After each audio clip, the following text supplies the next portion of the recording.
Hi everyone, my name is Jessie Dudek, and this is the overview of what I learned during my professional leadership interview.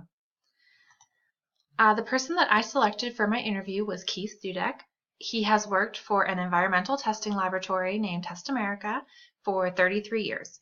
Over these years, he has gone through 7 different company buyouts, and he's been able to stay with the company that whole time, and he's been able to grow and develop as the company has grown. Over these 33 years, 20 of them have been on the laboratory side and 13 of them have been on the business side. He has been able to work in all types of different positions, and he says that this is one of the biggest factors that influence his business decisions today. His titles have included Wet Chem Analyst, Operations Manager, and Organics Manager. Before he moved up to his next step, he went back to school and he received his CPA. This allowed him to transfer over to the business side of the company, and he became a business controller and then finally the director of financial operations.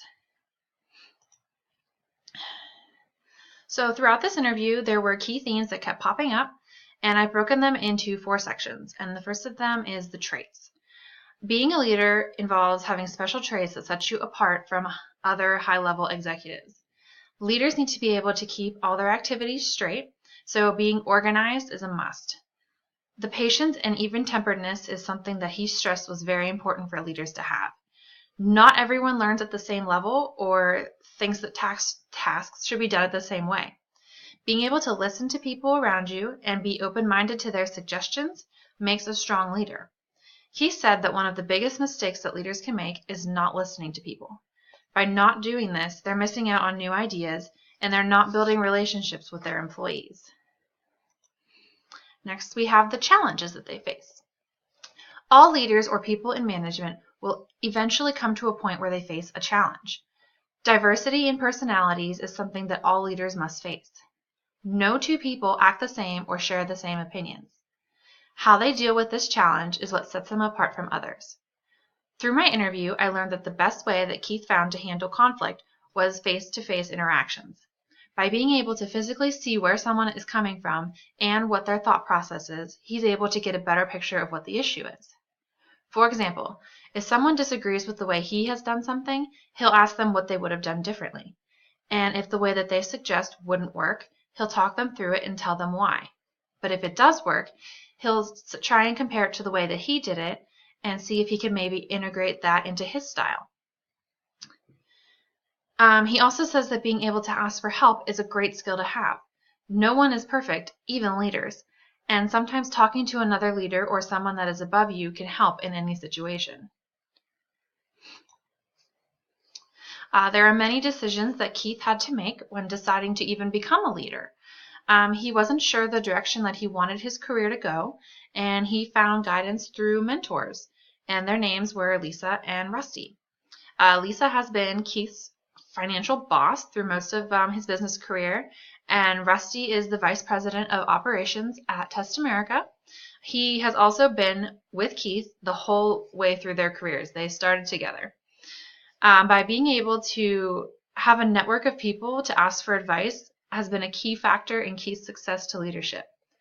Without the encouragement of Lisa and Rusty, he would never have made the jump over to the business side. Another decision that leaders must make is how to motivate their employees.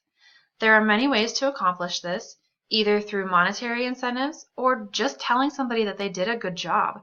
Communicating to a team during their success and during failure can be very motivating. Receiving advice from someone that has more experience than you is something that should be always taken seriously. This interview showed just how important it is to listen to your subordinates. It creates an innovative workplace and can lead to new ideas of processing materials. It also taught me that you should embrace the opportunities that you receive, such as being able to go back to school and moving forward in your career. Trying new things can open so many doors for people. Being able to face the challenges and learn from them is what makes a good leader into a better leader.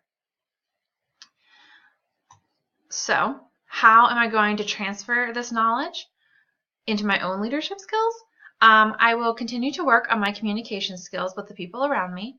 I'm not always great at vocalizing when I have an issue with something or when I don't understand something. I also need to try and focus on my patience with others.